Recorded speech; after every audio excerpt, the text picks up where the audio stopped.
You are your own worst enemy. You ever had those days where you're like, gosh, why did I do that? Why did I have 3 donuts? Why did I spend so much? Why did I do that? Like, you have those regrettable days or regrettable moments where you're like, what was I thinking? It's called self-sabotage. It happens to all of us. And unfortunately, we do it subconsciously. Gay Hendricks wrote a book called The Big Leap, where he talks about it. He calls it the upper limit problem. And that's this subconscious mechanism that whenever something good happens to us, whenever we achieve something great or we do something great, subconsciously we will self-regulate and bring ourselves back down to the level that we're comfortable, back down to our equilibrium. And it's like there's a limit to what we're set at. Imagine like a temperature thermometer in a room. If the room is set at 70 degrees, no matter what happens to that room, if the temp goes up, the AC is going to kick in and bring it back down. If the temperature goes down, the heat's going to kick in and bring it back up. Like, whatever you set the thermometer at, the room will self-regulate to make sure it stays at that temperature. And internally, our subconscious is the same way. It will internally self-regulate. So no matter what level of success we achieve or happiness we achieve, we will self-regulate back down to our equilibrium, back down to our upper limit. So how do we defeat this self-sabotage? How do we retune our subconscious and return our temperature thermometer so that we can achieve a higher level of success? And that's what I want to share with you in this video. My name is Jarvis, and I am a morning hero. I show people how to win their mornings so that they can go off and win their day, and then they win their weeks and months and years. And essentially, they win their life one morning at a time, just by adjusting and altering what they do in the morning. So this video, I want to share with you how your morning plays a big role into your self-sabotaging behaviors.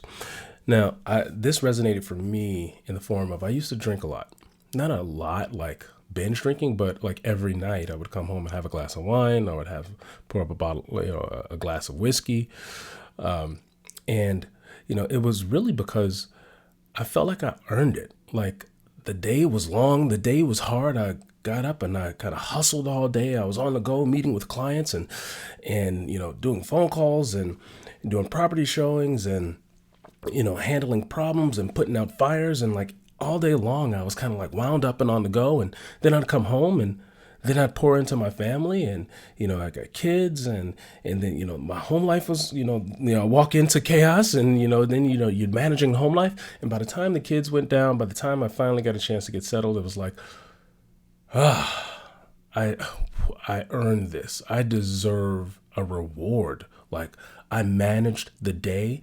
I poured into everything and everyone else. Gosh, now I deserve something for me. I deserve something, to help for me to be fulfilled. And at the end of the day, what's left for me to fulfill myself was, okay, have a drink, binge on some, poor food, and binge on mindless Netflix and mindless television, and that was how I released. That was how I, rewarded myself. Now, what I realized was what I was searching for, what I was yearning for in that moment was something for me. All day long, I had been doing for everyone else, and I had not done anything for me. And so at the end of the day, it was like, finally, I deserve something from me. Let me get a drink. Let me watch something. Let me get a cheeseburger. Let me satisfy myself. Now, that all changed the day I recognized that I could get that same satisfaction, not at the end of the day. What if I adjusted that and moved it to the front of the day? And essentially, I had to be selfish. I had to selfishly start with me first. And so when I recognized that I can have that me time in the morning, by the end of the day, I didn't feel this need that I needed some me time. I did my me time in the morning.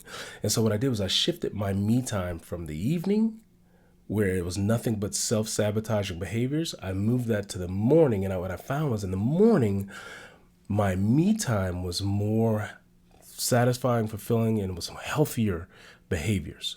And so I'll share with you 3 things you could do in the morning to maximize your morning me time so that by the end of the day, after you've done all the heavy lifting of the day, you've already had your satisfaction of me time. So at the end of the day, you don't fall into this constant cycle of self-sabotaging behaviors.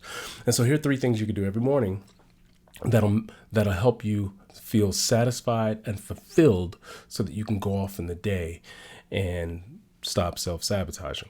First things first, you got to wake up a little earlier. If you're waking up just in time to start your day, then there is no me time. You're waking up just in time for your first appointment, or just in time to get ready for work, or just in time to deal with children or your family. Like if you're just in time, there is no buffer for me time. So the first thing is you got to get up a little earlier. I recommend 1 hour earlier. I call that the power hour. That power hour that's what it is. It's the most powerful part of your day. It's for you. It's not for emails and phone and social media. It's not for you to invite the rest of the world in. It truly is for you. And in that hour, that's where you get your power, right? Starting with yourself. So first things first, you got to get up a little earlier to give yourself that time to be able to selfishly start with you and not anyone else first. And, especially if you have kids. I have kids. And I have to be up at least an hour before my kids get up. If I wake up right into the kids screaming and crying or jumping on the bed, if I wake up right into that chaos, boy, my whole day is thrown off. So first things first, you got to get up at least 1 hour earlier to give yourself that me time. 2 is I like to sit with the journal and journal my goals. Journaling, especially, there's several different types of journaling. You can just do journaling where like what my wife does is she journals basically like anything that's on her mind. It's almost like a brain dump. And she's just dumping out all the stresses, all the worries, everything that's on her mind. And that kind of gives her a sense of relief. It gives her a sense of completion by getting stuff out on paper. Your brain kind of is tricked into feeling like it's resolved. And so it helps her take on the stress of the day by doing a brain dump first. I personally like to journal my goals. So I sit down and I first write my goals, and I'll kind of close my eyes and visualize the goal, visualize it happening, and then more importantly, visualizing what I'm doing today that's going to make that goal happen. And as I'm visualizing it, I'm kind of just writing out all the things I got to get done that day to make that goal happen. And I'll do that process for each one of my goals. I have 3 main goals, one for wealth, health, and relationships. I'll journal the goal, I'll write the goal, close my eyes and say, what do I need to do today to make that goal happen? And then kind of come up with my game plan for the day. And so that process of journaling my goals every morning, I feel when I finish that, boy, I feel uplifted. I feel excited. I feel energized.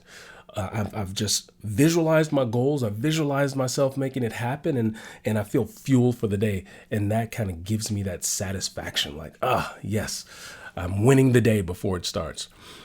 So second thing I'll do is sit down with a journal and journal your thoughts, ideas, and journal your goals. And that'll give you some satisfaction and completion.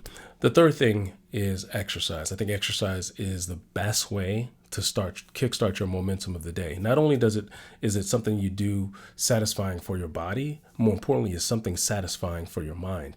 It kicks your hormones and balances and regulates your hormones and kicks them in gear. It boosts your cortisol levels, which has been shown to put your mind and body into a peak performance state. It makes you more focused. It makes you more organized. It clears up brain fog. Like a workout, doing something where you're doing some heavy breathing first thing in the morning actually makes you way more productive all day long. And so that also gives you this sense of satisfaction, like you did something for yourself. If you didn't do anything else all day long, at least you could be like, you know what, I got a workout in today. I feel satisfied. So those 3 things: get up a little earlier, sit down with a journal, and then do some exercise. If you do that and you start the day with yourself, by the end of the day, you won't feel like you've been cheated. And therefore, you won't fall into these self-sabotaging behaviors that normally keep you down and in check at your equilibrium. Hopefully that will help you burst through your upper limit problem so that you can get to your next level of success in your business and in your life. All right, heroes, now it's your turn. Get out there and tomorrow, leave a comment below and let me know what time you're getting up tomorrow and what are you going to do for yourself first thing in the morning so that you can be selfish and start the day with you first. All right, see you in the next video.